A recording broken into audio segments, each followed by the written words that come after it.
change the title just so you know it's Okay. under compact. Accelerated.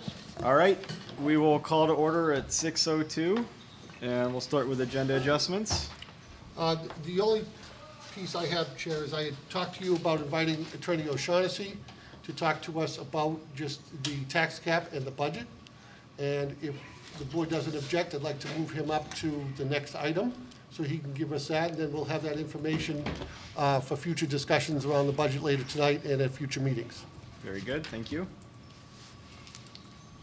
Okay, are there any correspondence, resignations, nominations we need to go over? I just wanted to let the board know, we were not approved for a safety grant. We had put in for walkie-talkies. As I was informed by the state, the majority of the grants that were awarded were to do entranceways, to make those more secure. And we had already done CSDA a couple of years ago, and we're in the process of doing RMMS with the present renovations, and that's really where the state put their money this year. That's it for that section. Okay, I'm gonna quickly go to minutes for approval. So, November 2nd, the following amendments were offered. Page 1, line 43, delete "the" at the end of the sentence. Page 4, line 46, correct the spelling of "is." Page 5, line 40, delete "that will go." Page 8, line 30, 60,000 period $950 should be 60,000, comma, $950. Page 9, line 1, insert "of" following drivers. Page 9, line 41, replace "that" with "for" following survey. And page 11, line 3, insert a period following requirements. So I'll make a motion to accept as amended. Need a second? Second, thank you. And then all in favor? 3-0, very good. Our non-public meeting minutes, on November 2nd, I'll make a motion to accept as presented. Second, okay, all in favor? 3-0, very good. All right, so that moves us, we're gonna move our discussion with our attorney, and then we'll go to public input. Correct. The floor is yours, Mr. O'Shaughnessy. What are we, in non-public? We are, All right, In so this is going public. to happen all in public. you're on the record. Great. What do you got for me? I had asked Yeah. Jim to come and kind of talk to us a little bit about being SB2 and having the tax cap as we start the budget process more formally tonight, and kind of give us some guidance on how that works. So I'm just going to turn it over to him. He's going to provide you with his thoughts, and then if you have questions, you're more than welcome to send them his way. So my understanding right now is that you have a couple of potential, what we'll call special warrant articles, so teacher contract warrant article, other articles that call for appropriations, and the concern is that the proposed operating budget and those warrant articles will exceed the tax cap. I think one of the things I want to confirm with you is typically the tax cap and the language in the tax cap warrant article says the proposed budget. So typically that excludes special warrant articles. So my opinion is that you can your proposed budget needs to come under the tax cap number, but those special warrant articles aren't subject to that same tax cap number. Additionally, the language in RSA 4013 that governs the language in the warrant article for the tax cap is specific, it's very restricted. So what you have to propose and what you are restricted to putting in that warrant article is language, is just one budget. You can't put multiple optional budgets. You have to put one proposed budget, one default budget on that warrant article. And then at the deliberative session, which is the first session of the meeting in, I think, early February this year, at that meeting, present the budget and then just inform the folks present that the proposed operating budget meets the tax cap. However, it's not sufficient to actually meet the needs of the district, and you can specifically ask the voters to exercise their authority to override the tax cap. And that's the appropriate process. That's why the statute is designed the way it's designed, to give you that ability. There's no, and I'm double checking the statute now.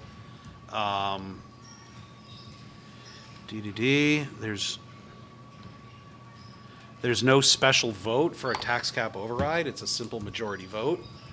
And the legislative body can't change that rule. Doesn't require supermajority. And I've seen it done many times. I mean, that's the nature of the tax cap. You have to present a tax cap budget, but the voters can override it at deliberative, and then whatever number that they propose that's amended is then put on the ballot for the election in March. I don't know if you have like more nuanced questions, but that's the basic structure, and then I can answer questions if board members have specific questions. So the separate warrant articles that will contain the teacher's contract, Those- that is not included in the operating budget, so that the school district is approving an operating budget that doesn't contain the teacher's contract? Yeah, so it's actually, it has to work that way, because in your operating budget, you will already build in the costs for next year if there is no new contract. Okay. So those are your ongoing costs regardless of whether there's a new contract. For those of us, we call it the status quo dollar amounts, right? No increases for staff pay, increases if there's like health insurance, but what's in the budget is what you will have to pay if there's no new contract. What you put in the new warrant article are the additional funds necessary to fund the new agreement in the first year. And then if it's a multi-year contract, often there's an estimate of what the increases will be in the years 2 and 3 over the prior year. That provision is what we call the Sanbornizing provision in the contract. That's the notice you're providing the voters to adopt a multi-year contract and make it binding on the voters. There's a lot of concepts in what I just explained, but that's basically the structure of how negotiations work with the budget. Okay. I just have more of a process question. So you said that we can ask the voters to approve an override. So we would make a motion to override. It wouldn't have to come from the public, or? Well, it's not, so unlike a board meeting. Yeah. This is a meeting of the legislative body. So you're the governing body, they're the legislative body. A motion would really have to come from any member of the legislative body. So any Okay. registered voter makes the motion. So you can structure your presentation however you want to. That you're not prohibited from, here's our budget, and then saying, and we're gonna make a presentation, and during that presentation, inform the voters, we're required by the tax cap to present this number. But you need to be aware that this number is insufficient to meet our operating Okay, needs. gotcha. And here are the reasons why. And you could do a brief presentation, the legislative body would listen, and presumably someone from the, we need this, and someone from the crowd would Pick up on make that. a motion and say, Okay. all right, I make a motion to increase the proposed operating budget by 30, 50, 100, the number is up to you. And if that passes by a majority, that becomes the proposed operating budget that's on the ballot. Okay. That's what we call the override. So it's the legislative body that does that. And that's at the deliberative session. Yes. And then does the default budget become the insufficient budget that, doesn't meet all the budgetary needs, operational needs under the tax cap? Is that the default budget, or is the default budget this year's budget? The default budget, that's a whole other thing. So the default budget is a separate creature. Okay. And it's really just a formula. It's a number. And it's basically, and I'm sure we could go through it, but it's basically last year's appropriations plus or minus contractual obligations, one-time expenditures, legal obligations, other obligations mandated by law. So it's really not a budget, it's a formula, and it's a dollar amount. And that's how I think of it. So it's conceivable that the default budget could be higher than the budget, operating budget under the tax cap? Yeah, so the statute actually says the board's required to follow the formula, and regardless of whether it's greater than or less than the proposed budget, and it's actually, I don't know what, Andy, what your experience has been, but I think it's as common nowadays to see a default budget that's actually larger than the operating budget, because the formula is somewhat restrictive in terms of what you can back out of the default budget. So it's often common to see a default budget number that's larger than the operating budget. Thank you, that's really helpful. And just, we went through this, I think it was 2 or 3 years ago. Also understand that the amount of dollars that we just returned to the taxpayers is used as an offset when calculating the percentage to that 8%. For the default budget? No, for the budget. Okay. Okay, so we involved Jim, it was either 2 or 3 years ago, because we had returned to surplus about the same as we did last year. And it's a calculation which Kelly has that is subtracted off to get you to your percentage. So there's a high probability we'll be below the 8%, but there's always conversations around it. And I wanted the board to understand it's about the budget itself. And in that case, it's the raising of the taxes to fund that budget. Jim, the only thing that, I appreciate all that. The thing that I think I'm thinking about a little bit more is the comment around the Sanbornization. Is, so if we end up having a teacher contract and say we do agree to Sanbornize, would that have, you mentioned something there, and I'm just curious, does that have more of a negative impact as far as this tax cap goes, or is it just neutral? Well, from- whatever dollar amount is Sanbornized for the years, let's say you have a 3-year contract. Yeah. That dollar amount in year 2 and 3 is now just becomes part of your operating budget next year. Okay. So is that so that builds in an increase then over the prior year. So I don't know, but positive, negative, it's gonna increase your operating budget by that dollar amount. Okay, but it's built in as opposed to if it wasn't Sanbornized and we had to vote on it as a special warrant, the tax cap, it crosses out a little bit then. Yes. Okay. So that then becomes part of the default budget. Oh, sorry. So then that becomes part of the default budget, the Sanbornized years 2 and 3. Yeah. If that warrant article passes this March, then that becomes part of the budget for the next Yeah. 2 cycles. It's part of both. That dollar amount is part of your operating The budget, year and one. it would be part of your default budget because it's a contractual commitment that you've made. Gotcha. And the voters have approved it, so now it's an obligation that was approved by the voters. Okay. Thanks. That's the first time anyone's ever explained Sanbornization to me that I've understood it. Good, thanks. So thank you.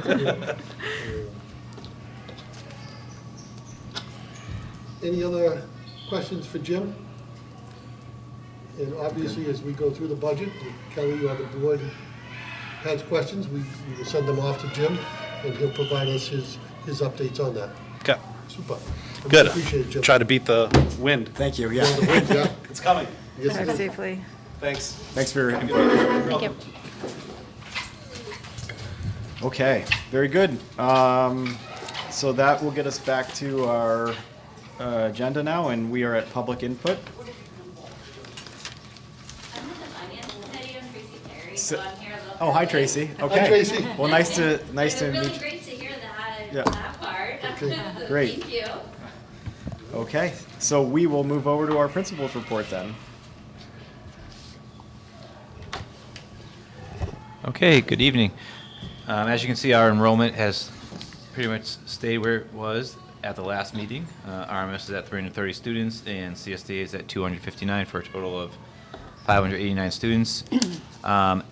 At RMS, we recently had an assembly and we had a 3rd grade class do a guidance skit on teamwork to the whole school, and that went really well. We also recognized all of our Blue Jays for that week, along with the remaining days in November, the birthdays that were left in November, and followed by our school song. So it was a nice way to get the whole school community together. That was our third assembly so far this year, so that's been great to get those back up and going. And then in addition, prior to Thanksgiving break, we had a wonderful turnout at the PTO Fall Festival. That was it Thursday night? Friday? Friday night. I don't remember because Trish and I got belted with about 300 pies. So it was a great night, great turnout. The PTO did a wonderful job along with some of our teachers that put together a few stations for all the families to enjoy. And at CSDA, we continued the excitement the following week. We had our turkey trot, which I'm actually going to present some pictures and things next month when they're developed. But we had some great parent volunteers. We had 7 parents volunteer for our turkey trot, which occurs the Tuesday before Thanksgiving from 9:30 to 10. And basically, it was wonderful because students were just, competing against themselves to see how many laps they could do, whether they walked or ran around the outside of the building. And there was a visit from a very special turkey. It was me. So I cheered them on, so I'll be sure to show a picture to all of you next month. So it was a really great time. And it was a little chilly, but everybody came bundled up, so it was a lot of fun. And we also had 4th graders in the end of October and at the beginning of November. They went to Nashua to visit the Little Red Schoolhouse. So they had a wonderful visit. I got such great compliments from the 4 days that the different classes went regarding their behavior, both on the bus and at the visit itself, and the parents that went had a really great time.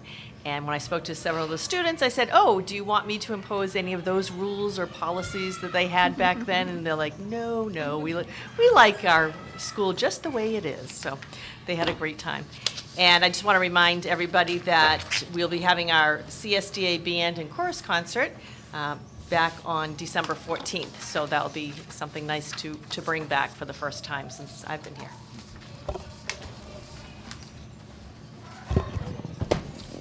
And report cards will be out on December 16th.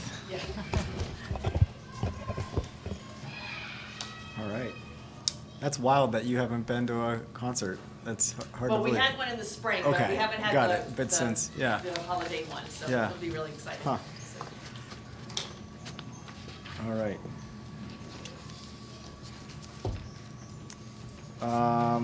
So we are at our budget discussion now. Running a little ahead here. We could probably do something else, make a quick adjustment if the rest of your team is coming shortly. Yeah. Okay? Can we move to renovations? Yep. We could, you want to just skip that and go to renovations, okay? Yep, we can come back to the budget. I just wanted to provide the board an update on the renovations. We are making tremendous progress. The elevator shaft is in, the steel and the concrete, and that is ready to go. The framing has been completed for the security office that will be on your left as you come in the entrance. They will be putting in the second floor above that security office in the coming days. As you proceed on, you enter and you come to the library, which will be on your left. The library has had all its ductwork and all of its soffits and everything put in. So that is complete, and they're going to start, I believe they started today with the millwork, Dan? Yep. So they're starting the millwork there, and it goes very well. If I leave the library and come back out to what used to be the large storage area, the kind of what I call the bowling alley, they are bringing in the cabinetry for what will be a new faculty room and workspace on that floor, followed by 3 flexible spaces of about 200 to 300 square feet, depending on the room. That'll be able to be used for special ed services, reading services, a host of different things, and we'll also be moving our IT office to that floor. It is my hope that prior to our December board meeting, we can start with the tour over at RMS, and everybody can get in and see that, and anybody from the community would be welcome to come. We had hoped to maybe do something like that tonight, but then when we were talking to the builders, they preferred the delay slightly just because of what had gone on with the framing and the elevator shaft, and just wanted to make sure that it's safe and secure for anybody who's going in there. So they're making very good progress, and I also want to personally thank the parents, the students, and the teachers, because on occasion there is noise. Dan can attest to that. He's right above some of the work, so he hears it probably more than anybody. And the parents have been very understanding, using the Milford Street entrance and doing all the drop-offs and pickups and sick visits and everything that goes into parenting. And the staff has just been doing amazing work. I mean, it's just a great place right now. There's a lot of great educational things going on, a lot of excitement. We just went through Thanksgiving, which we know is a great build-up for our little ones, and we're already starting to see it ratcheting up just a little bit as we start to head into the next major winter holiday season. So that is fun and exciting. Right now, we are currently on budget for the project. We're working with the architect in that, because as you know, there were some ADA compliance issues that we felt imperative to address. One of the examples would be the new sidewalk being wheelchair accessible out in the front. Playground is becoming ADA compliant, so that children who may be in a wheelchair or have some disability have equal access as their peers, and all that goes well. And I'd like to thank Lauren for all her efforts during the summer, along with Kelly and our architect, and getting those pieces done are pieces that we were required to do under ADA and had been notified from the Office of Civil Rights. Just wanted to get a progress update because it is a compliance issue for that. Okay? Any questions about the renovations? Are we still thinking January when it's gonna be done? What do you think? I think it's gonna be right after the I think we said by Wait. February break. February break, so sometime in March. Yeah. Sometime in By March. February. And it's more because we also had to figure out the transition, furniture, books, Got it. getting everything in. And the other thing is going to be a change in schedule.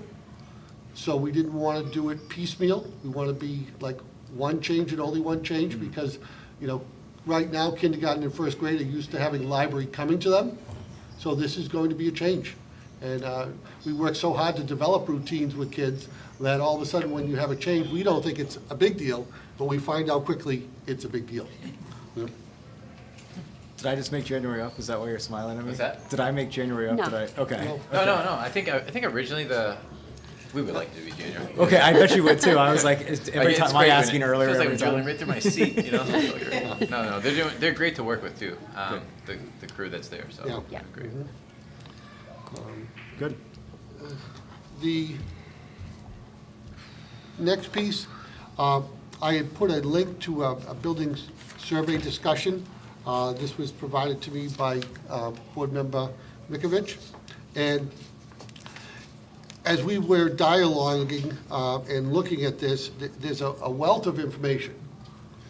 So not knowing exactly where the board wanted to go or what steps they would like to take, I was wondering or recommending that, I know some of the board members have interest in this, forming a committee, and we'll put an administrator on it and kind of work our way through so we get the device that the board would like.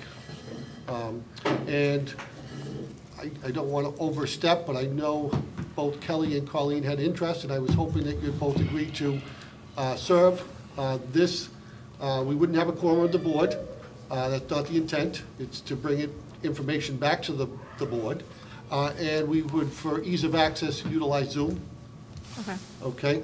And with the board's permission, I'll work with Gina, Dan, and Tricia and reach out to Colleen and Kelly, and we'll try to pull that together.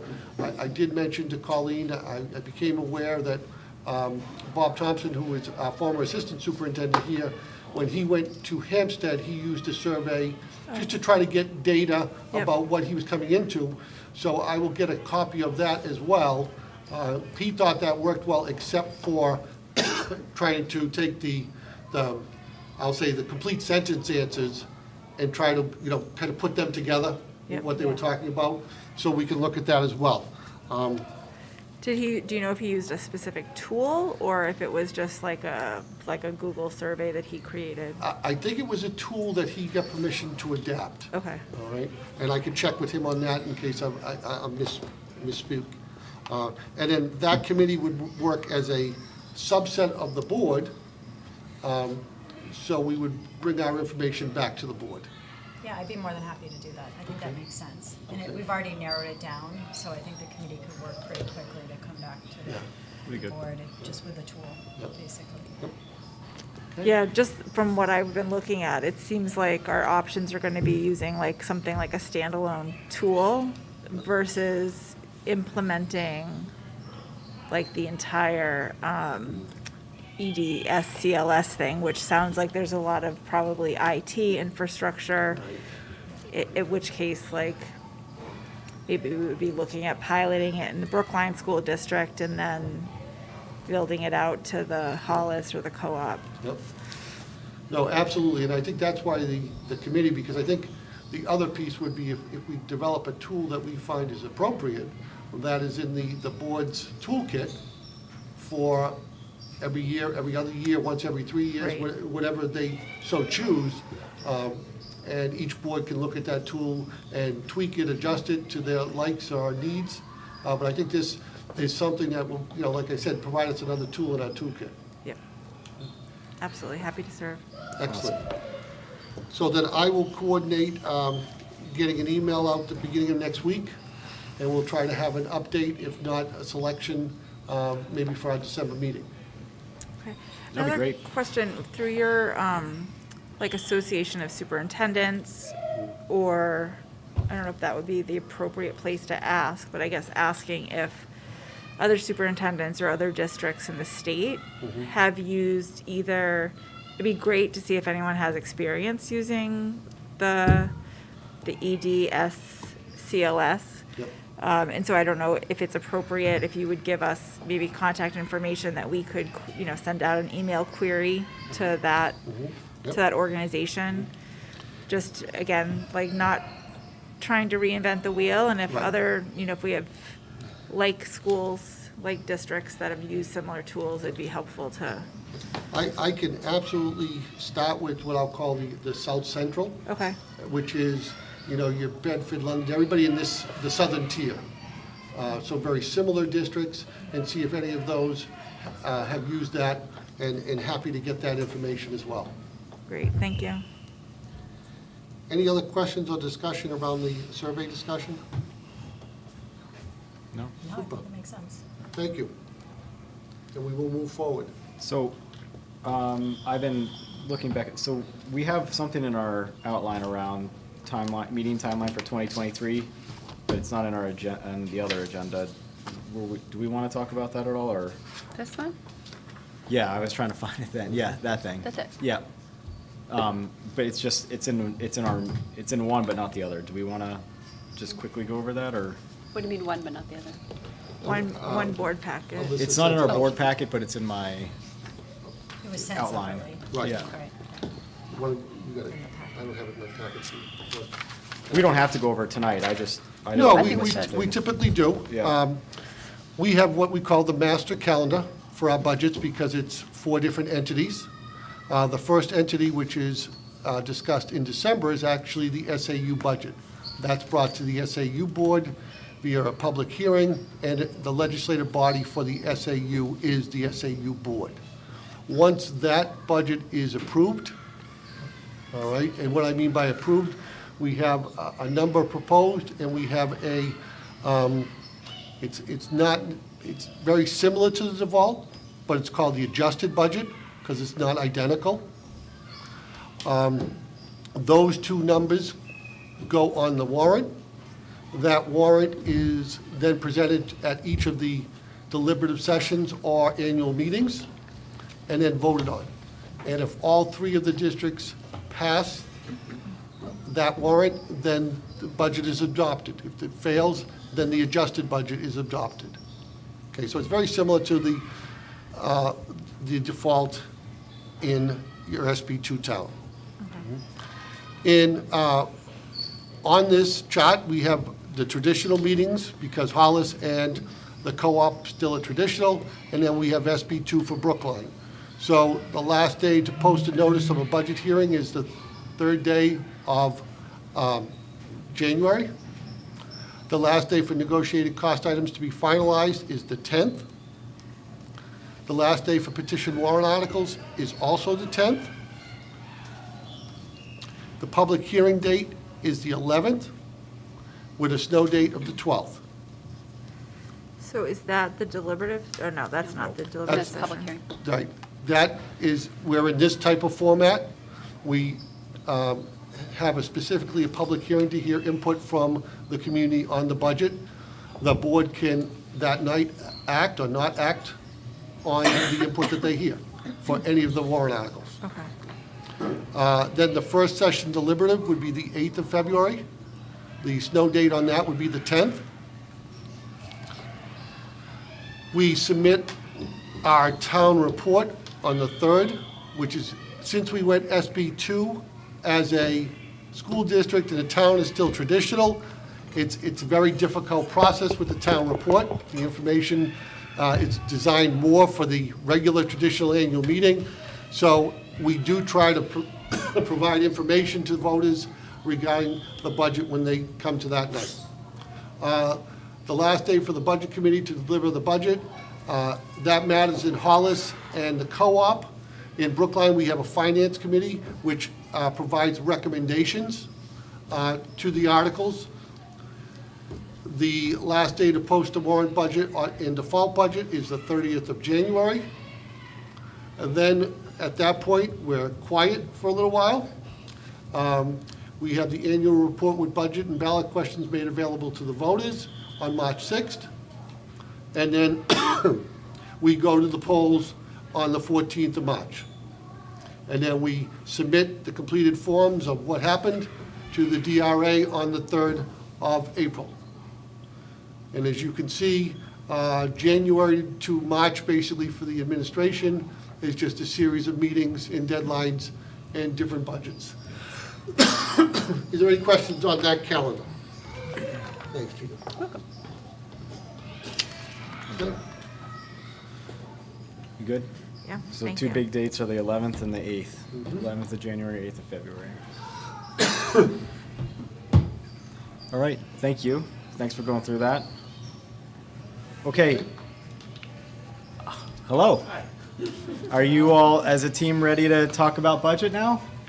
We are. Okay. We had the finance committee had publicly noticed the meeting is starting at 6:30, so we couldn't start before 6:30. Correct. Very good. Um, Very good. Okay.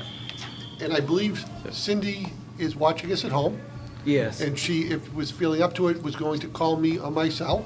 Yep. So I am ready to take your call, Cindy, if you're ready to join us. And then I have a handout. I just want to make sure my ringer is on. I'm not, So if we're starting the budget process now, that's the question. I think we are ready. Okay, Yep. great. So we'll start. Then we'll officially call the finance committee to order at 6:36. The members of the finance committee are Tracy Perry, Cindy LaCroix, who is watching on YouTube, and we'll see if she calls in. If she calls in, she'll officially be here. If she doesn't call in, then she won't officially be here. And myself, Brian Rader. and I just had a response from Cindy. She is going to follow along online, but is not going to participate electronically. Okay, so she's not officially here then. Right. All right. And could we just, Donna, if you could start, if we could do one quick round, because I think it'd be nice for Tracy to kind of know who we all are. We take it for granted. And then we'll finish with Tracy, and she can tell us a little bit about herself. So Donna? Sure. I'm Donna Smith. I am the Assistant Business Administrator at SAU 41, and I work with the elementary schools for Brookline and Hollis. Hello, Tracy. I'm Tricia Boulay. I'm the principal here at Captain Samuel Douglas Academy. Thank you. At JC, I'm Dan Molinari, principal at RMS. Thanks for being part of it. Hello, I'm Gina Burks. I'm the Assistant Superintendent of SAU 41.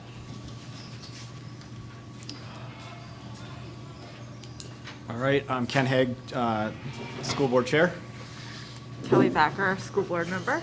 Colleen McFitch, school board member. You know who I am. I do, thank you so much. And I'm Andy Corey, Superintendent. Well, thank Okay. you so much for having me. This is my first finance committee meeting, so for the school board budget cycle. So thank you so much. So Tracy Perry, and just really happy to be here. Awesome. What I just handed out, and I provided a copy for Dawn so that she could include it in the minutes, of the school board minutes, is our budget drivers. And that's where I was going to start tonight. You'd find all those budget drivers in the Excel spreadsheet that was provided in the packet. I won't spend a lot of time on the Excel spreadsheet, but be happy to answer any questions. But then I will go through the new items, and we can discuss all of those. Once again, it will be a difficult budget season. The first major budget driver is the out-of-district placements for students who require those services via their IEP. And these costs that I have for you are just the dollar increase over this year's budget. So these are new students who have moved in, or maybe students who were with us that now need an alternative setting for learning. So our out-of-district tuition costs are going up by $253,240. The out-of-district related services, physical therapy, occupational therapy, things of that nature are going up $73,541. And out-of-district transportation is going up from last year, $74,530. So our special ed costs for out-of-district is going up by $401,311. But with out-of-district placement means that there were some budget items that wouldn't be now in our budget. So you'll see in Kelly's note, at the end of the Excel spreadsheet, new special ed costs are really going up about $299,000. But this is the biggest driver, and I think since I've been here, it's been the biggest driver every year. And it's something that we're contractually and legally obligated to. So there's not a lot of wiggle room, but we are going to discuss a couple things tonight. The second major driver was health insurance. We got a guaranteed maximum rate of 4.1, so that's what we're budgeted at. That may come down. Rates were all over the place by districts. I know some districts that were in the 8, 9, 10. The highest I heard was 17.6. So that results in $80,282 increase.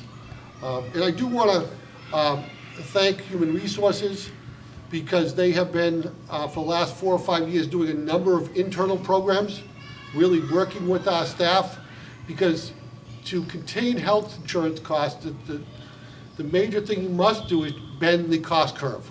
And you do that by health and wellness.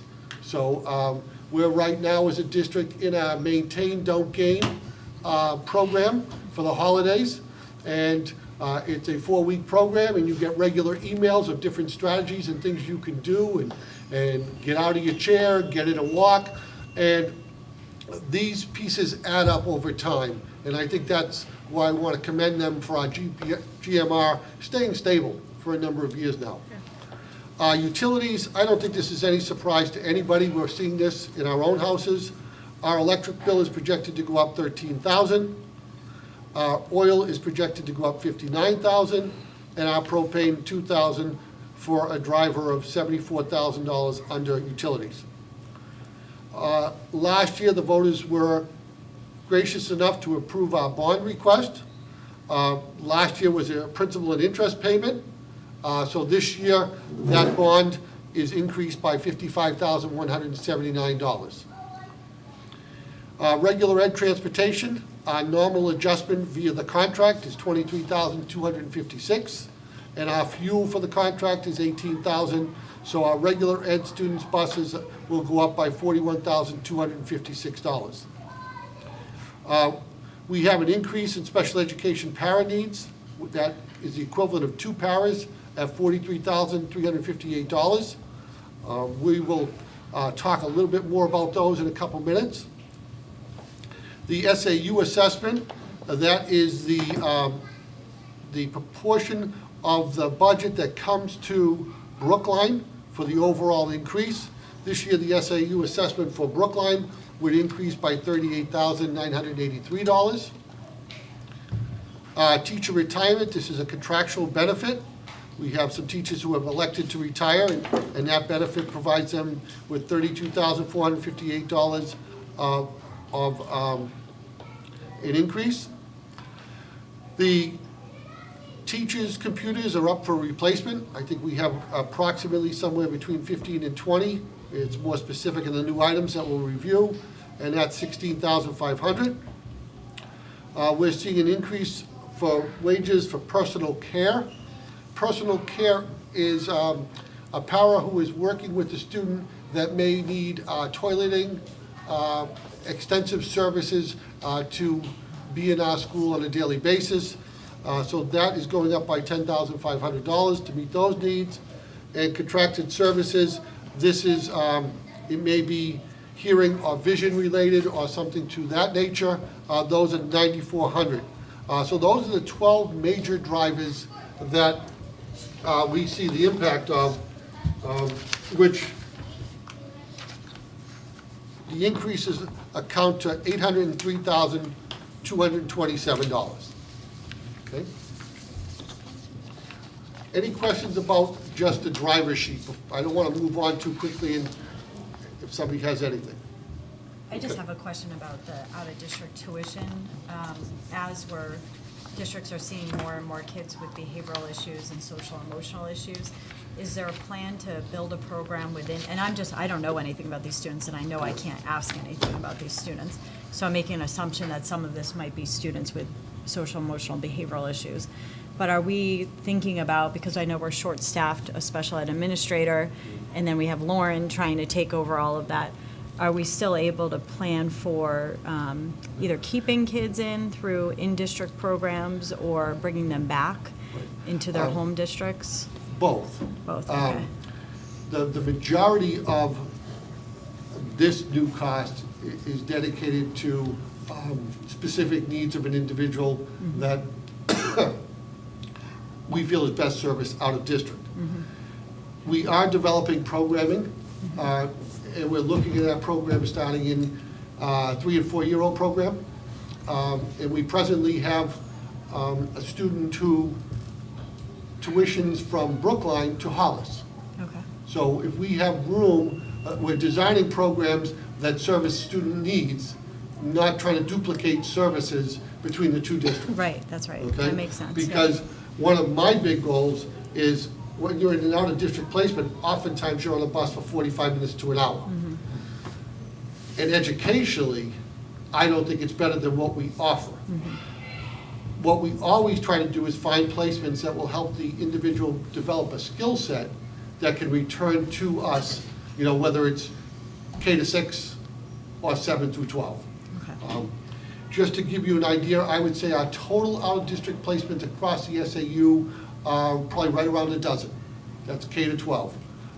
When I started about 10 years ago, we were probably closer to 45. Yeah. So we built a lot of programming in, and it's not cost savings, it's more just cost avoidance. Right, You know, least it's- restrictive. It's a different piece of the pie. And I firmly believe we do a better job of educating those students. Yeah, absolutely. So I think in the next couple months, you'll hear from Lauren because she's going to be starting interviews for the administrative position, as well as she's already started programming discussions. Great, Okay? thank you. And that's also part of Dan's pieces of space, because obviously that's the other component, is each of these programs are going to need appropriate space. Right, exactly. Thank you.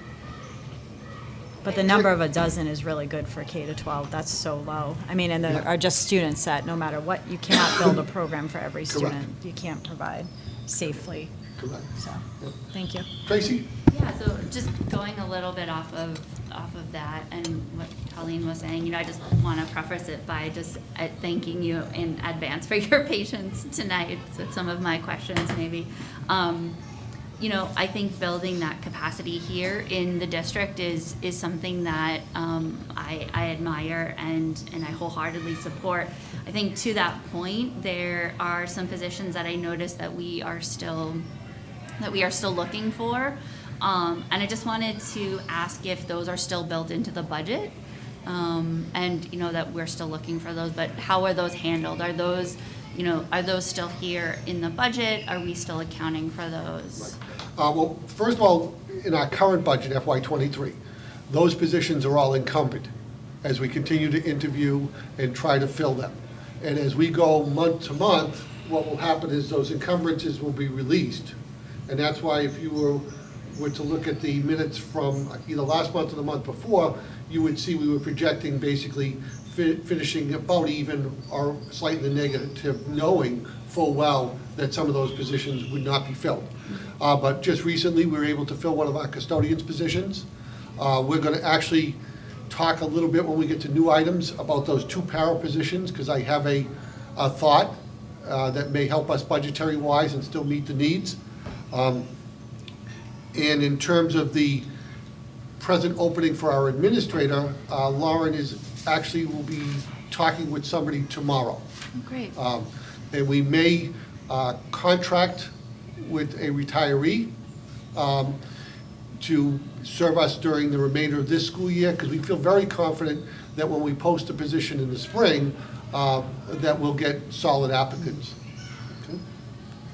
And don't worry about the questions, I don't mind them at all. Thank you. So next, I wanted to go from the budget drivers to the last page of the Excel spreadsheet that was in your packet.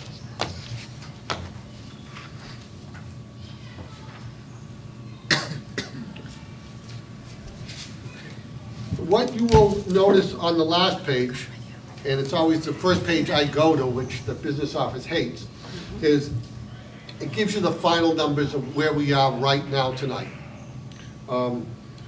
We are looking at, after round 3, an operating budget that is up $809,963.01 for a 7.7% increase. We are proposing a maintenance trust of $155,000. We are again proposing increasing special ed trust by $25,000. And then we have the total appropriation to Brookline for the SAU budget of $446,191. We don't presently have a teacher's contract. We're working on that. Once we have that, that information would be coming. And as you heard from our attorney tonight, that would be a separate warrant article.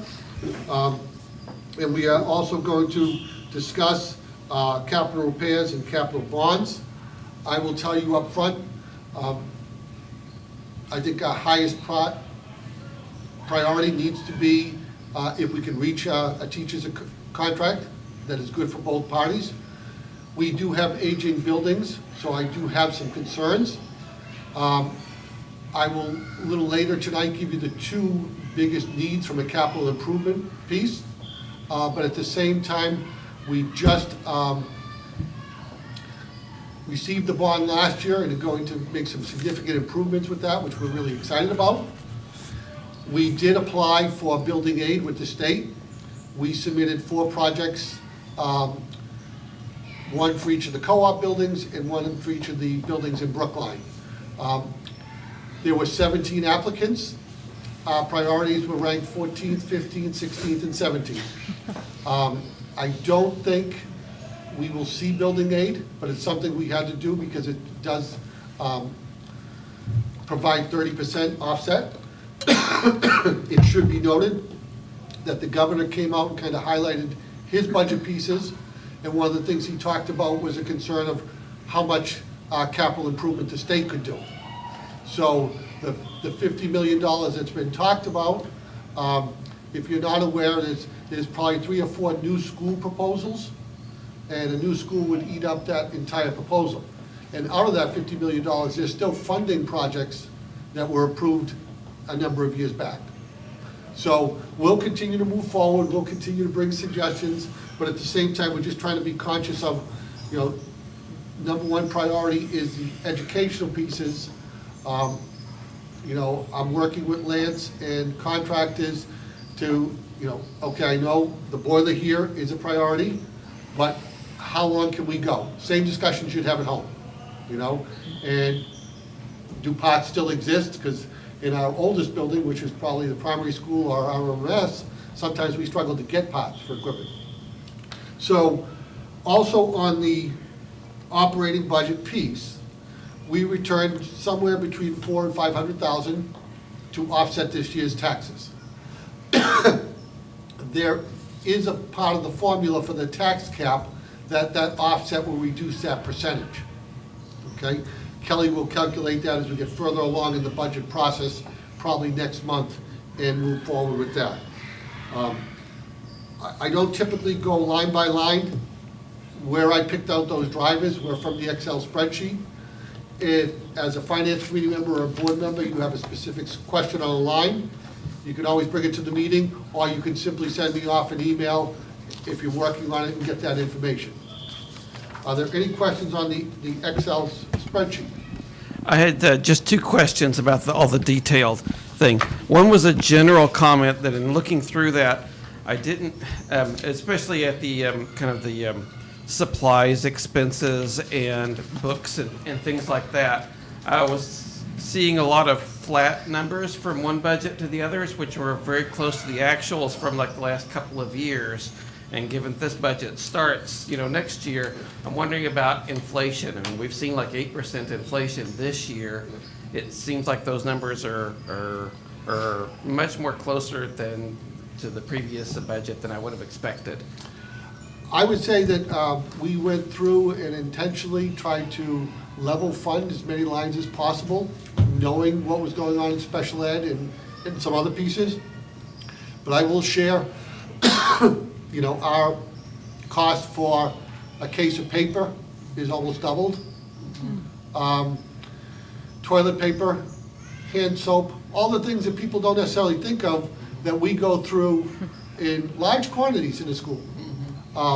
So we're conscious of that, but at the same time, we've got to kind of balance out the risk with the needs. Excuse me. Any other questions on the Excel spreadsheet? Just one. Sure. Oh boy, it's hard to, without proper, so it's a few pages down. What's the account number?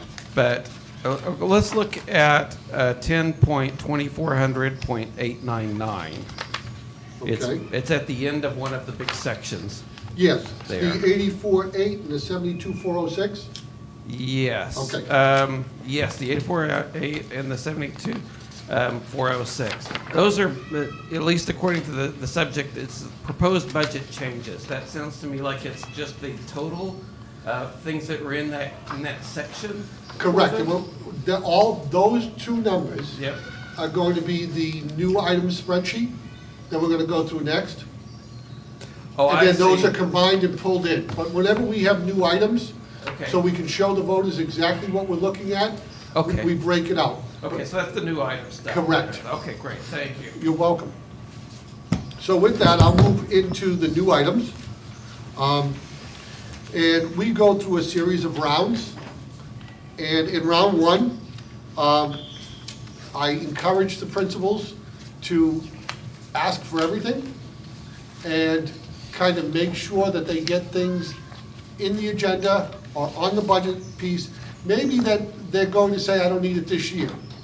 But we want to be as much as possible preparing for what's to come. So you may see things in round one that are no longer in round three. You may see things that have stayed in round three, and round three is what I will review. And then to Brian's question, these totals from CSDA and RMS are then pulled into that Excel spreadsheet in those two lines that we just highlighted. So academics, as you'll notice, we try to stay away from cuts for academics. So we have a reading workshop training. that is requested on our RMS. We have 5,850 allocated for math workbooks year one. We're starting a new cycle. And we're also in a math review committee stage where we're using this year and next year to reflect on K-6 math, but we're doing it from a K-12 vantage point. And we'll be coming back with recommendations in the spring of where the committee is driving us. That committee is being chaired by Gina, and the person doing a lot of the legwork is Lance Firmino, who's a high school math teacher, and he's working with the teachers in the accelerated programs who are gathering the information from their buildings. Moving over to, we also have $1,525 for Foundations Fund Hub and $5,500 for literacy programming upgrade. Under CSDA, we have the 3,300 reading workshops, so anytime we do something that's a shared piece, we break it out by school. We have the workbooks at the 5,850. We have the literacy program upgrade, and that's basically the difference is you've got 4 grades at RMMS and 3 at CSDA. And we took out, originally there was a classroom book sets and noise canceling earphones. So that gave us our academics. At this point, in round 3, we still have budgeted an MTSS curriculum administrator, which we've talked about a number of times, for $55,000, and the second part of that will come up under CSDA. Just real quick, what was MTSS again? It's a multi-tiered support system. It's a programming that is designed to support students to reduce students who need an IEP and therefore reduce service costs to those students. Okay, thank you. There's a mentoring program update. We have, as everybody knows, the profession is seeing a large turnover. We have a wealth of inexperienced teachers, very talented teachers. So that mentoring program is very important, and we just want to beef it up because we utilize a lot of resources. So when a teacher is not successful and we have to go in a different direction, that's something that concerns us. Under CSDA, you see the second half of the MTSS curriculum administrator and the revamped mentoring program. The special ed personnel, we're looking at a preschool teacher at this point, half-time. We're looking at a speech-language pathologist, half-time. We're very concerned about being able to find those individuals, so we may have to look at that becoming a consulting service, but we want you to get funding in the budget. We are proposing potentially using some of the trust, because these will be for incoming students. Under CSDA, we have 2 paras funded at $42,611. This is one of the areas I wanted to bring up to the board because we have struggled to get paras. We have done much better as of recent times, but we still have 2 unfunded MTSS paras. And I'm not sure adding 2 more paras will allow us to fund maybe any of the 4. So what I'm looking at is the 2 paras that are funded and not hired in the budget, when they are hired, moving over to address these needs. And then thus reducing the budget by the $42,611 because it's already in the budget.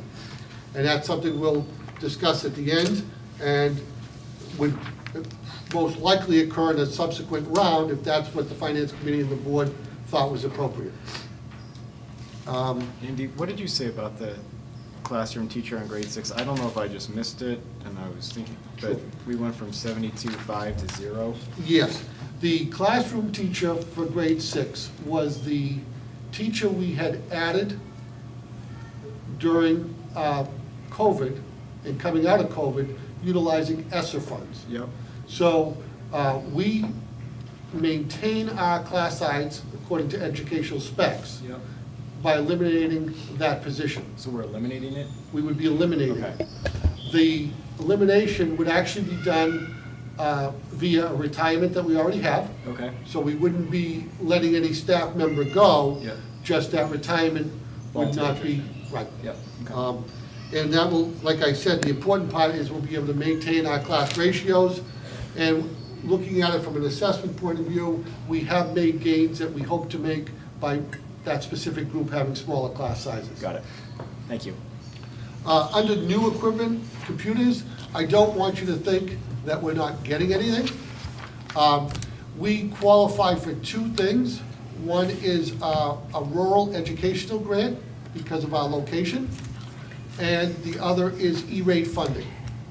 So the new items for computer equipment will be purchased through those two grants. So there's no cost to the taxpayer. The reason you see the staff laptops in the budget, those grants are not allowed to be used for adults. They're student-centered.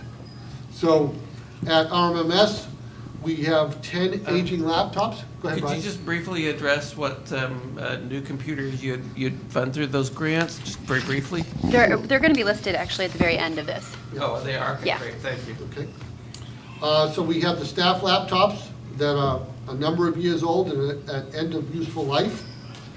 And we have a copier needed for the staff room, which is a critical piece. And then we are upgrading both at RMMS and CSDA uninterrupted power supply.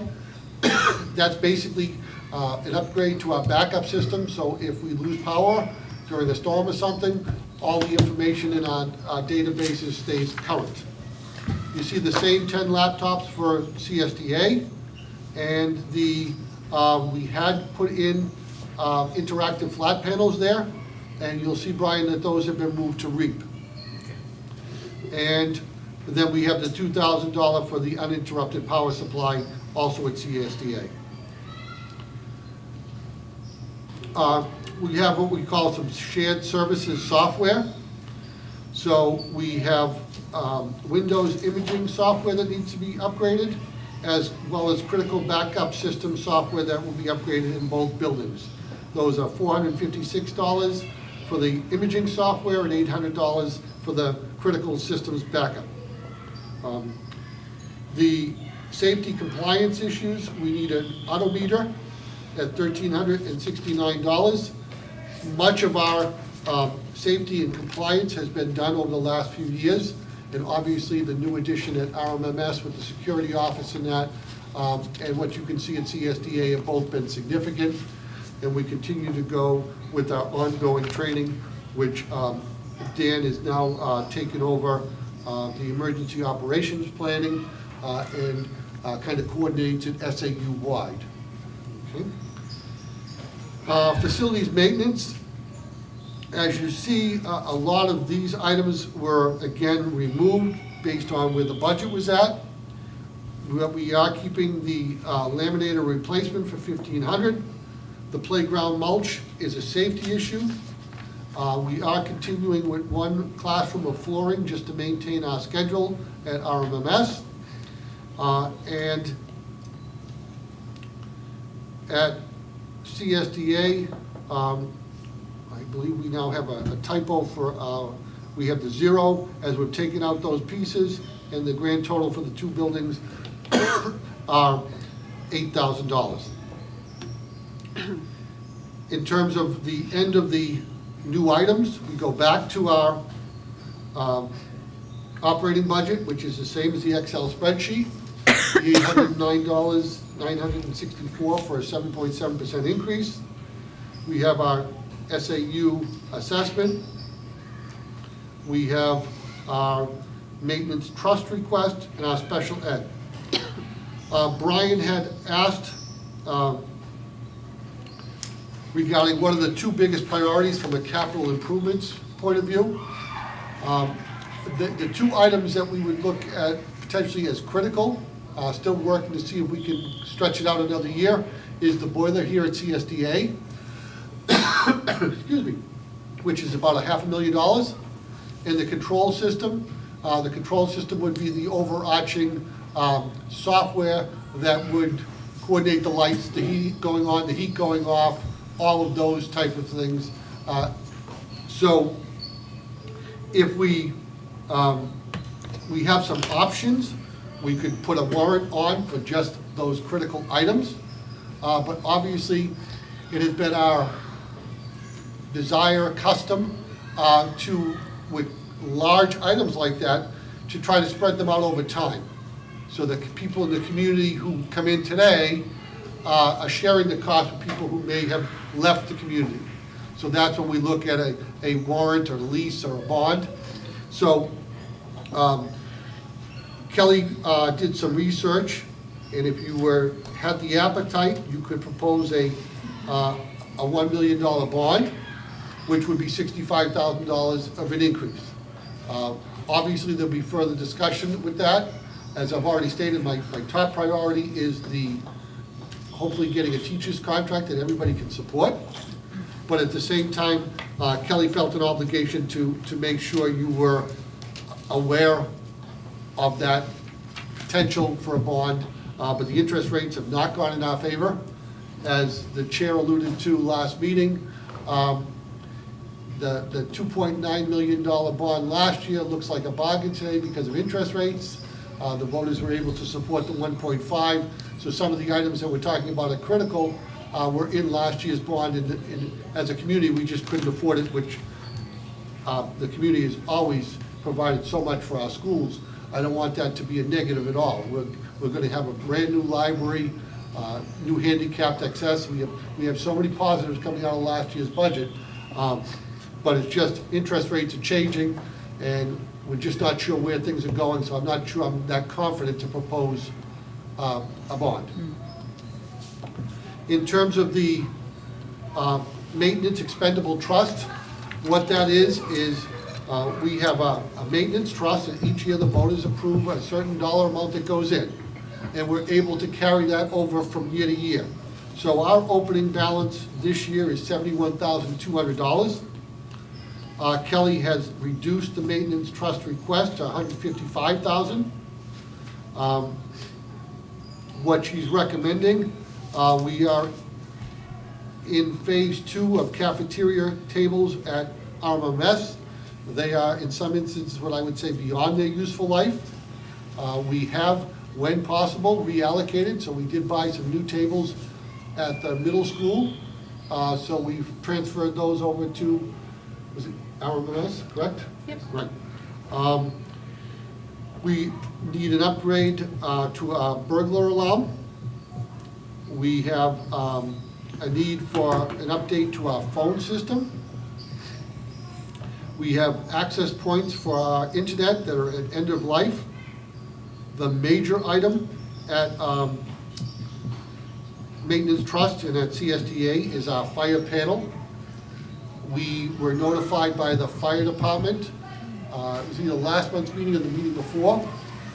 We are giving out an unintended signal, which we have since corrected. But the problem is our fire panel is original to the building, and its capabilities of tying into new systems are getting more and more difficult. So that's why you see that. That would probably be followed next year by the fire panel at RMS. But we are approaching this in phases. We're on phase 2 of exterior doors, and then we're looking at exterior lighting at CSDA on a night like tonight. Kind of highlight when you go out why there may be a need for greater lighting. We noticed it during elections with the time change, people who are leaving elections, and aren't used to being on our facility. That was something that was brought to my attention. So we have that in there. And that kind of brings us to what Kelly estimates would be an ending balance of $52,150 after we utilize the maintenance trust if the voters approved $155,000. Right? To Brian's earlier point, what went to REAP, we did Chromebooks at $350, 105 of them. That went to E-rate, which is an acceptable use for E-rate. And then we moved the interactive flat panels for CSDA, 3 at RMS and 3 at CSDA, also into the REAP funds. So that is just money that has to be used for technology, and it has to be used to enhance students. So those two, obviously the Chromebooks, we're a one-on-one K-12 school system now, and the flat panels are getting rave reviews in 3rd grade. And every day I'm more and more amazed at the balance for a child to use technology in learning. I still struggle, it wasn't there, but coming out of kindergarten with iPads and going into 1st grade, and sometimes I think the kids have a greater comfort level than the adults at willing to take risks on technology. So it's kind of an amazing thing. So that kind of highlights where we are in the budget. The two kind of pieces that I need feedback on are one, thoughts on moving those paras out of the budget and funding them through the existing 2 positions that are open, which would reduce the operating budget by that amount. And then number 2, it's been discussed every year for the last 4 years, but I need to bring it up again, just looking at the position of the curriculum and where the board wants to head at that, because it's fully loaded benefits, it's $110,000. I do feel that we need the position. Right now, we're very fortunate. We had a Bob Ouellette, who retired from Brookline High School, is come back and give us hours, which has taken some of the pressure off our 2 administrators. But just recently, as the board knows, we lost our special ed administrator to actually go back into the classroom in another district. And we'll be hiring that. And we do intend to look at that position to see if we can craft it slightly different to give more supports. We're kind of looking at maybe somebody who has both the special ed background and the administrative background, so we can do more in those areas. But again, the piece is there. The other piece that we had talked about many months ago that I don't want to forget is there had been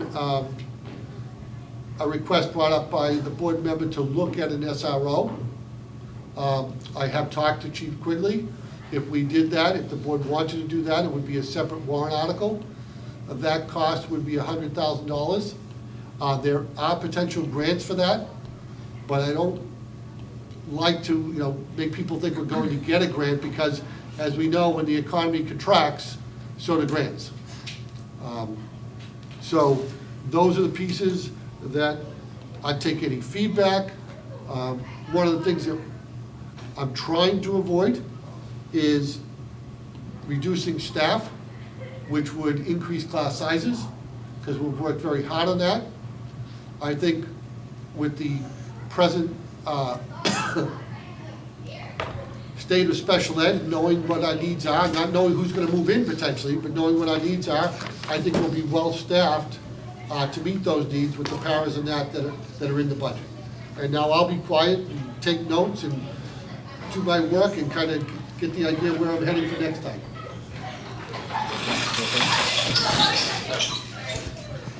I'll pause for just a second for things to calm down outside.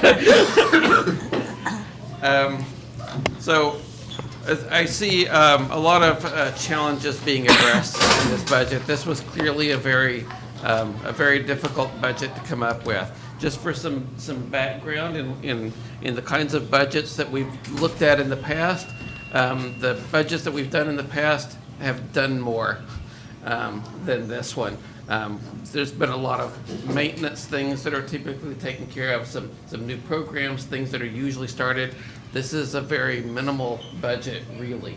And the big drivers here are clearly special education, and the fire panel is also a very significant expense. But those things are, essential and unavoidable, really.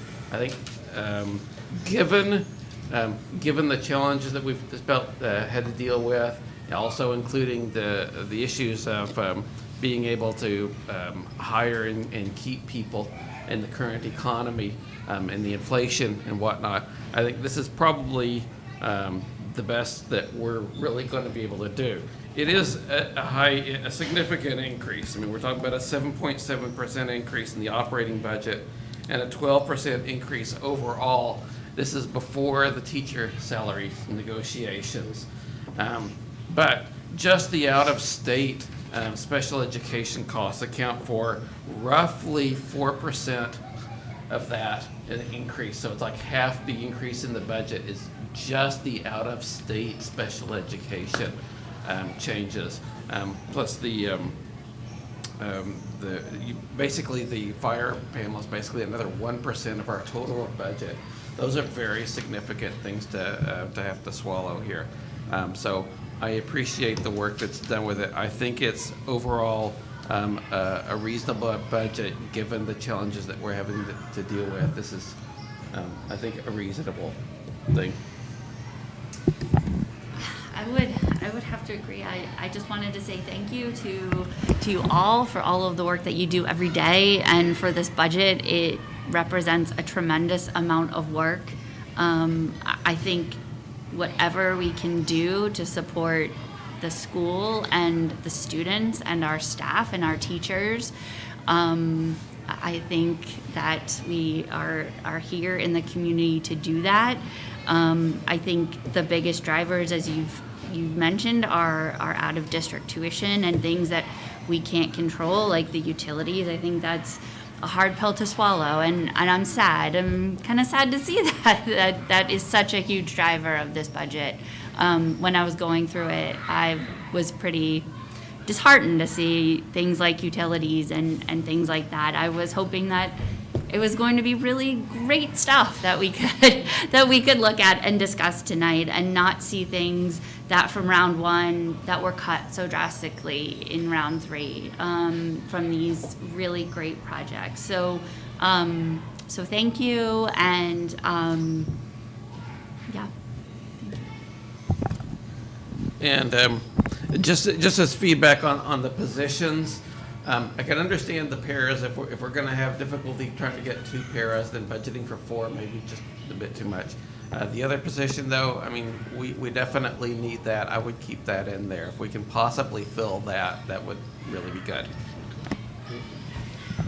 I appreciate the budget too. It looks like there was so much work put into it, and you prioritized what needed to be prioritized. I too am a little sad that we can't get some of the bells and whistles, but this is what budgeting is about.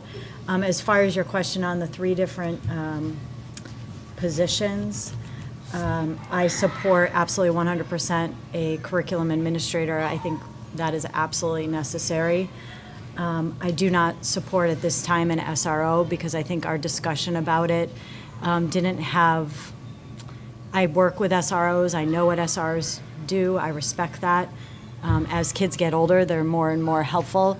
But when we're talking about a budget where we have to cut academics, some pieces out of academics, some pieces out of the building, I don't think it's the right time, and it's not going to serve a purpose that I think drove the initial discussion. As far as the paras, absolutely. I've been short paras all year. You're not going to get 2. And the other piece is MTSS paras, to me, are not very well defined, whereas a special ed para, you need it per an IEP. So if we're prioritizing, let's prioritize the kids who we legally need to do it, as opposed to an MTSS para, which most districts don't have anyway. So yes, I absolutely support switching the money from one place to another to get those 2 positions. I don't fully, I guess I don't fully understand you saying that. Colleen helps me a little bit start to understand the difference between the MTSS para positions, because I see the MTSS coordinator in the budget, which I think is part of the curriculum administration position. So I guess I just don't understand the difference. I know Colleen has a lot of experience in special ed as a special ed administrator. And so I definitely think that we should be funding the positions that we're obligated to provide. And I would feel much better and much safer having paraprofessionals that are hired for the children that we have that need them than for this theoretical model that we're not implementing, it sounds like, anyway, because we don't have the positions filled. I don't know if there's any way you can like help me understand that a little bit better, or like point me to something to read, or. I think the easiest way, Kelly, would be to say that MTSS, I'm going to use the word as an intervention process, that you hope to capture students based on data before they get to the point where they have the need for an IEP. So from an educational point of view, I agree with your comments, and I agree with Colleen's comments, to identify the students who already have IEPs, make sure their needs are being met. What we would do if the curriculum position stays in is use that administrator to start to spearhead these data discussions. So if you, Ken, and Colleen were my third grade team, as the MTSS administrator, I'd come to you, would start to look at the data, and what we'd find is maybe Brian, Dan, and I are all struggling in math, and it happens to be fractions. So then it's how do we address that so that we don't end up spiraling into something that becomes a problem, and now Brian, Dan, and Andy all have IEPs for mathematics. So it's a very effective program. I think if we didn't hit the economy the way we did and the bodies, it would have been something that we would see assist us in cost avoidance in years to come. But I totally agree with you on switching the paras, and kind of that curriculum person's a piece of their time dedicating to MTSS to start to develop that program. Are we, I see the MTSS data gathering in the budget for this current fiscal year. It was like $1,000. I think it's 10.1100.150. Are we currently collecting any of that data about, like, are we Yeah, so- identifying students who might be in need for? We do. So we take a look at a lot of different pieces of data, but we look at some Ames Web Plus, we look at individual, teacher reports, we look at assessments, and then, we can identify a group that might need some support with fractions, and then another group that might need some supports with like maybe more numeracy. And so that person kind of looks at as a stipend, so something in addition to what they're already doing, takes a look at the data and then helps the teacher sort of organize the information and determine what interventions would be best. So the curriculum administrator, I view as taking that to the next level and really saying, this here is what you're going to be using with them in win time. This is what you're going to be using with this group in win time, and then reconvening and reevaluating. And then, maybe the year after, utilizing those MTSS paras to better support the implementation of that. But, it takes time, and I believe that we need the administrator to be doing the directing of that work, where that's the primary focus, before we can worry about, we can't So hire we the need- position, but before we can worry so much about having individuals who can Implement it. Implement it, yeah. So right now, we're collecting data. Mhm. We don't have an MTSS curriculum administrator who's analyzing really on a comprehensive basis that data and identifying the students who need that extra support. So the first part would be to get somebody in to do that analysis and that sort of comprehensive distribution of need or whatever. And then the third step would be bringing in folks who can help implement it. Correct. Okay. I also wanted to speak to the SRO because I brought it forward because members of the community had reached out to me about it. And I don't feel like as a board, we've really had any meaningful conversation about that type of position versus a community resource officer versus other strategies that we could implement for school safety. So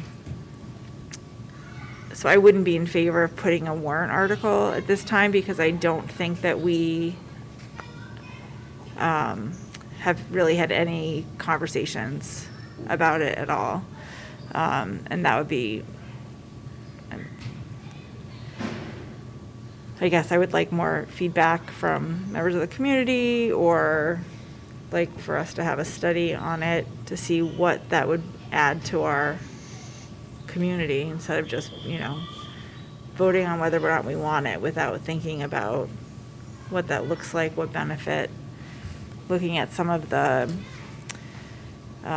evidence about whether or not school resource officers, especially in a K through 6 environment, actually make schools safer, and looking at how that affects equity for students as well, and staff. I think that might be a good topic to bring to the board in June or July, if we have a July meeting, or August, where we can determine, maybe have a presentation from Chief Quigley and looking at the data to support either a community or school resource officer, and to also look at potential grant opportunities that we may or may not be eligible for, but just looking at that and really having a good conversation about it. But you're right, at this point, it's been an item, but I think since the very start, and we start the budget process in July, and right from July, we knew that it was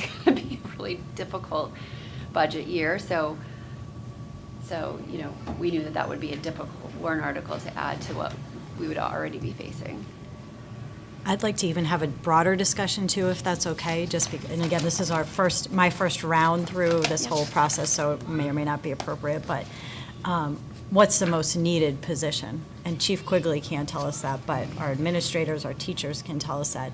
Do teachers feel they would rather have a social worker, a school psychologist, that sort of position, rather than a school resource officer? So I'd like to somehow know from staff and administrators what they feel is necessary, along with the community, obviously, too. So, yeah, that would be great. And again, looking at evidence, looking at, research-based decisions, and not just what do we think we would need, or what do we think makes us feel more safe or make us feel more supported. But obviously, there's a lot of research going on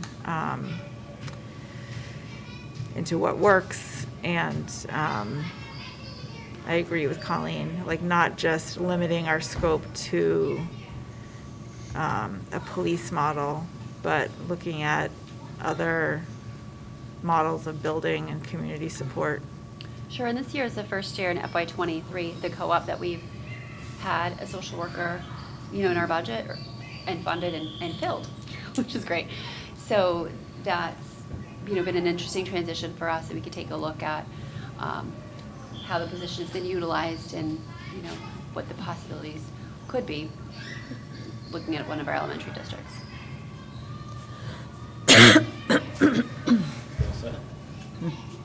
Yeah. So I have a couple questions. My first one, Andy, you had talked about we get a credit in regards to the tax cap. So if we return, if we return $400,000 this year and we have an $800,000 increase, is it a $400,000, or is it some other different formula than that? It's different. It's not that simple, right? Right, it's not Okay. that simple. I Right. figured it wasn't. Right. Okay. My next question was, this is probably the third year in a row we've had significant special ed increases. Are we starting to impact regular ed at all because of budgetary limitations and having to fund those? Are we seeing any kind of issues there? Because I'm starting to get a little concerned with 4%, it's 4% again this year. And at what point do we start impacting the regular ed because we keep squeezing there? I think there is impact. There is, okay. We do try to minimize it. We focus in, first of all, those classroom ratios. We stay away from, increasing class size. We make sure we have the supplies and needs for the academic programming. The training that you saw is in there. one of the interesting pieces that happens in our other two districts is they have what they call a guidance formula, and special ed is outside of guidance because it's a legally mandatory service. Yeah. So when we have the discussion and Brian sits on the co-op committee, we don't necessarily talk about the special ed. We discuss it, we're always trying to do cost avoidance in those pieces, but we just realize that that's a cost. So then what they do is they provide us with a guidance number that they would like us to achieve. And then we have these discussions, and if we can't achieve it, they may give us relief from guidance, they may tell us to find it. And that's gone both ways over the years. So, I don't think there's any way to avoid, because if the board had said to, the increase is too much, we're not gonna do the curriculum coordinator, that would be a hit from, special ed, because you are starting out with basically $300,000 of new costs. Yeah. You know.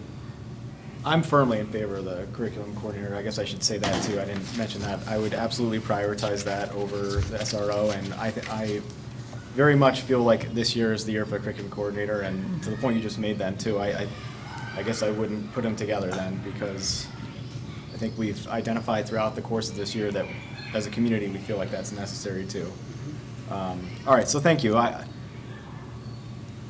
We got to do the special ed. It's very important. I just don't ever want to get to the point where we start slashing everywhere. And we should make sure that people hear that, because if we need to go forward with what Attorney Shaughnessy talked to today and talked about how we are starting to impact, I want to raise the flag there and talk about it. So you don't feel like we've cut anything too much here, that we've really significantly impacted anything in that regard then? I think that the biggest hit is always the facilities. Yeah. And that's what worries me, because we consciously have made those decisions and tried to stay away from academics, Yep. because that's about the kids. Right. And, again, the bond that we approved last year will make nice progress for RMMS. But CSDA is now 20-something years old, and it's just the boilers and things like that. My recommendation would probably be to go through this budget season and then start another facilities committee and relook at those needs. Because I don't see interest rates coming down to a point that really justifies doing something now, but they do say long range, by the time we're doing this a year from now, they could be in a much better place. Yeah. And I think the other piece is, the next time we go for a bond, we have proof of concept, and what I mean is that RMMS will be done. And people will be able to see what they got for their money, and that's always helpful. Like the first time we went for the bond at the co-op a number of years back, it passed by one vote. Recounts, everything, one vote. When we went for the HVAC and ventilation updates last year, it passed overwhelmingly. And I think people like to know that their money is going to be well spent, and this is the first real visual that Brookline will see, because when you do boilers and piping and that, it's just like at your home. It needs to be done, but it's not glamorous. You bring somebody in and show them the new kitchen, that's a wow. You got a new water heater, yeah, Can I just say to that point, as the finance representative on the energy committee, we just did some upgrades to town hall, and we just put in a new boiler in town hall. So, and again, it's not that really, fun project, but over time, it will provide energy savings, and it will provide, a warm place. It's not what we want to, spend money on sometimes, but we also can't expect kids to, come to school and do these great academics in buildings that aren't modernized or great learning places. And so I think we also have to think about those things when we think about not cutting academics, but also providing them really great spaces to learn. And I think when we do see the projects at RMMS, hopefully we will think about those things sometimes. And if it does take a while for us to get some of our really great committees, which I know we have, and we'll get really great committee members, and we'll get really great articles and warrants and, really great bond rates, if it's a year from now, I think we'll be able to maybe do that. That's just my little plug. Andy, I'm wondering, I'm glad Tracy just said that too, because I was going to ask about energy efficiency, and I'm just wondering, when was the last time that Brookline had like an energy efficiency audit? I can't recall, when we did prior to the RMMS project, we had the Energy Committee, EEI, and the architect go through and kind of give us not only information for the bond, but kind of long range what we need to do. And then Kelly provides that information to the town as part of the CPI plan. But, there are things that we'll need to consider in the next couple of years. Like, I also, as much as I'd like to get a new boiler right now, the standards on underground oil tanks are changing again. So we may decide we don't want to go with an oil burner, but rather move to propane. And from a school district, we have a number of our facilities are now propane. We're able to buy with the town of Hollis, who's propane, and kind of use that as bargaining power. Right. We're looking at propane at the middle school because their tanks are in worse conditions than the tanks here. But part of our work in Hollis is we no longer have any oil tanks underground. Right. So from an environmental point of view, we reduce that risk of, God forbid, a tank leaks and you have to address all those pieces.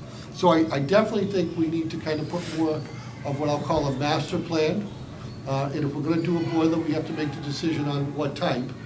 And then the other pieces, in the new space at RMS, that bottom floor, and the two classrooms, am I correct, got LEDs? Yes. So the two new third grade classrooms and the whole bottom floor are LED lighting, which is much better for learning and going to pay energy dividends. Yep. So we could start to pull some of those pieces out and either potentially do them as warrants or put energy pieces together. Yeah.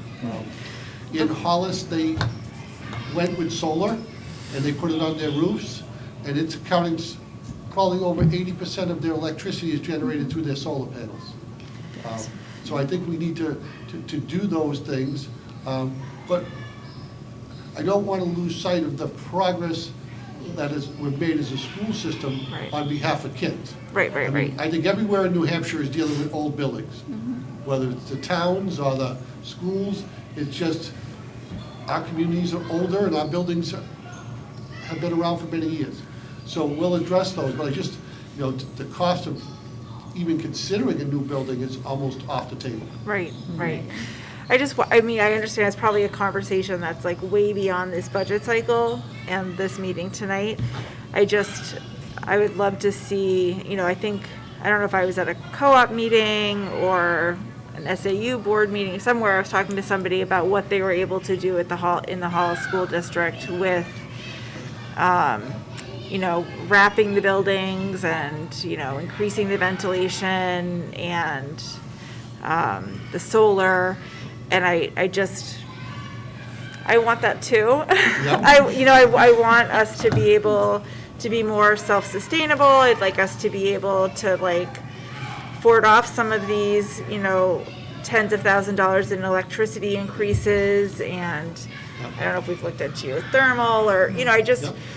Obviously that's much long term, more than this budget cycle, but I don't know. Well, what typically happens in the co-op in Hollis is they both have energy committees that are through the town. So the energy rep from the Hollis Energy Committee came to the co-op board just last month with, here's what we would recommend, and how do we get that in, well, say, in the pipeline. Not Yep. do it tomorrow, but how do we construct a plan? And I'll give you an example that the co-op did that has worked really well. About 6 or 7 years ago, we realized we were going to need a new roof at Hollis Brookline High School. A new roof for that school is probably at that time around $2 to $2.5 million. Kelly constructed an 8-phase plan. So we kept the tax rate consistent because it's the same basic amount we're spending every year, and we're finishing up Phase 8 this spring. And the other nice part is, then it doesn't always go at once, Yeah. you know? So Kelly actually works very closely with the town of Brookline, so I'll ask her to kind of pull that together, and we'll put that on more as a, once we put this budget to bed, where are we heading? And we'll invite the finance committee to that, you know, a portion of that meeting, because I think that'll be good for everybody to have the same vision to talk about. Yeah, I'm also on the capital improvements committee, so I'm happy to talk to you about that as well if you want to put some stuff on the capital improvement plan, so. Excellent. Thank you, Tracy. If there's no other questions on the budget, I'll take this back. We're still not done scrubbing. We're not, I think we got the sense we're not gonna pursue a bond then on the boiler and everything, right? To me, it just doesn't make, we didn't pass it last year when the bond rates were way better. It just doesn't make sense to me to do it now. Right, the other concern is, if we're able to reach an agreement with the teachers, I don't want to pit a teacher's contract against a bond, because as much as I need all that infrastructure, the teacher is what makes the difference for that child. Yeah, and then we have, if it came to it, we have a couple $100,000 in unreserved fund balance. Hopefully, we don't get there, but we do have that fallback now as well, right? Correct.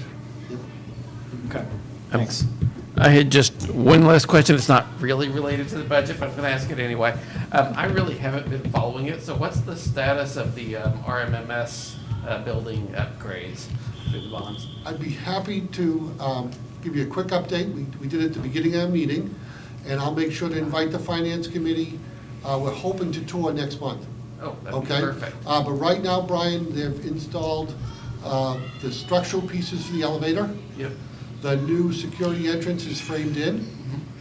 The second floor will be framed probably in the next 10 days.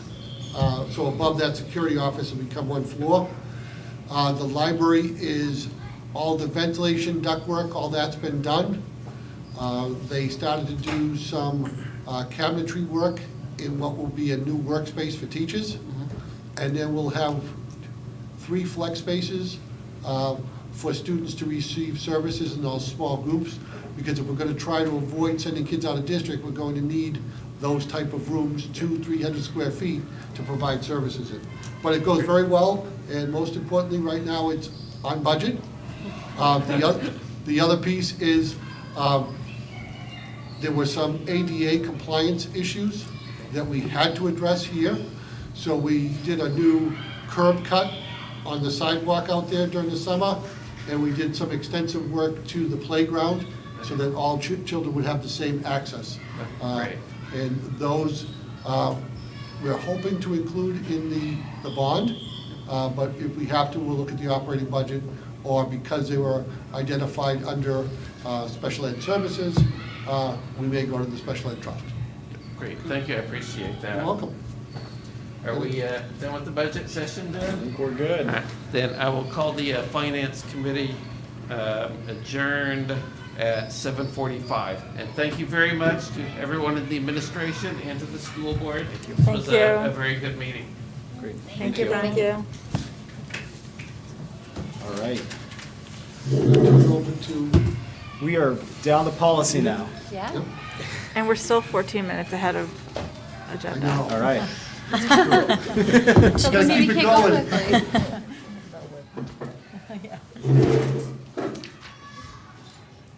You want to make a motion, then we can talk about the motion? Oh, yeah, I guess I should get that on there first. Okay, so we're first going to go over the SAU 141 anti-discrimination policy. So I would like to make the motion to approve the SAU 41 anti-discrimination plan as presented. Need a Second. All right, very good. So that's on the floor now. Okay, so this plan looks very similar to the plan that you saw last month, other than on page 2, the summary of parent guardian rights. The first opening sentence was updated, and then number 1, the second sentence, a portion of that was deleted to make it current with current law. Okay. So, other than that, it's exactly the same.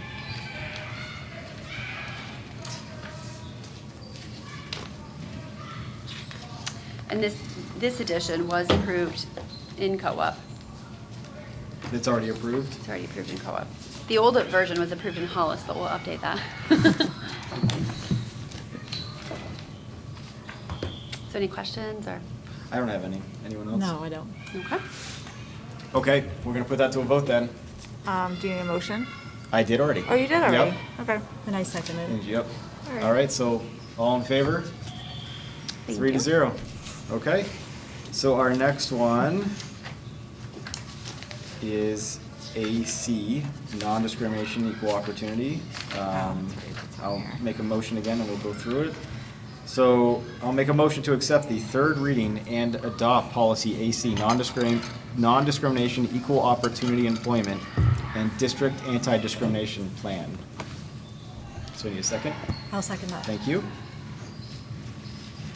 Okay, so there have been no changes since the board approved the second reading November 2nd, so. Right. Okay. Good? Good. Okay, all in favor? 3-0, Thank so you. that's adopted, thank you. Sorry. All right, our next one is put a motion out to amend policy IHBAA, special education, determination of a specific learning disability in its entirety by replacing it with the copy provided with the agenda and accept the first reading as amended. Can I just ask a question on that? And I printed it all out, and I, of course, didn't bring it. Do you want to second it and then ask the question about Oh, this? Or sure, question yeah. about the? I'll Seconded? second it, All right, now yeah. it's on the floor. So the part that describes the process that you're looking at really responds to intervention and one other factor, the pattern of strengths and weaknesses or the response to intervention. Are we changing this because the law has changed and no longer allows a discrepancy formula? Because that Yes, this isn't- is to okay. make us current with The current law? yeah. Okay. And a discrepancy model would be kind of part of the pattern of strengths and weaknesses, though. You could still look at that, because that's Yes. sort of classic. Okay. It looked good to me. It looks like you're just trying to, align it. Yep. Okay? Okay. We probably summarized that one there now, right? All right, so we'll put it to a vote. That was the first reading. Yeah, Yeah. first reading. All in favor? 3-0. Thank you. Okay, and this is our last one, IJOC volunteers. So I will make a motion to amend policy IJOC volunteers in its entirety by replacing it with the copy provided with the agenda and accept the first reading as amended. I'll second that. Thank you. So this policy was brought to policy committee based on some conversations we had at prior board meetings. In reviewing our existing policies, we didn't have our positions defined as clearly as they are defined both in the law and in our other districts. So we really kind of did an overhaul. And I know that the real discussion item was volunteer requirements in terms of the number of hours. And so we are looking into a couple different models and looking with our liability insurance what makes most sense. But legally, we don't have to do the 2-hour suicide prevention for volunteers, but we feel it's beneficial. We also have the full version of all of our required trainings, and then we have the refresher. It's near impossible to track all of our volunteers. We have hundreds of volunteers, and to try to figure out who's in what year and what cycle. So a thought was, do we just have maybe odd years, do the complete version of all the mandatory trainings, and in even versions, do the refresher courses with the suicide prevention? And would our liability insurance agree with that approach to make it a little bit more manageable year to year? So we're looking at that, but while we were looking into that, we thought we would just, update our policy. I appreciate that we're reviewing it, so thank you. No I problem. think that's all we can ask for and see if there's opportunities or not. Thank you. I looked at it earlier, and I liked how it was really more defined about who needs to be with a teacher or a staff member and who does not. I think for safety, that's helpful, and it probably does, like you said, align with the law. So it looked fine to me, looked good. Okay, so this is our first reading, so we'll have a couple more cycles. Any other questions or feedback? You can always send feedback to Karen or myself. Okay, great. All in favor? Thank you. 3-0. All right.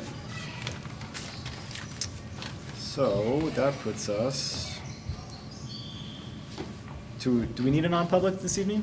We don't need a non-public, but we do need a non-meeting. Non-meeting. So we'd adjourn and then go to non-meeting. Oh, non-meeting. Okay, so I will make a motion to adjourn. Second. Second, all in favor? So we are adjourned at 7:52. Thank you.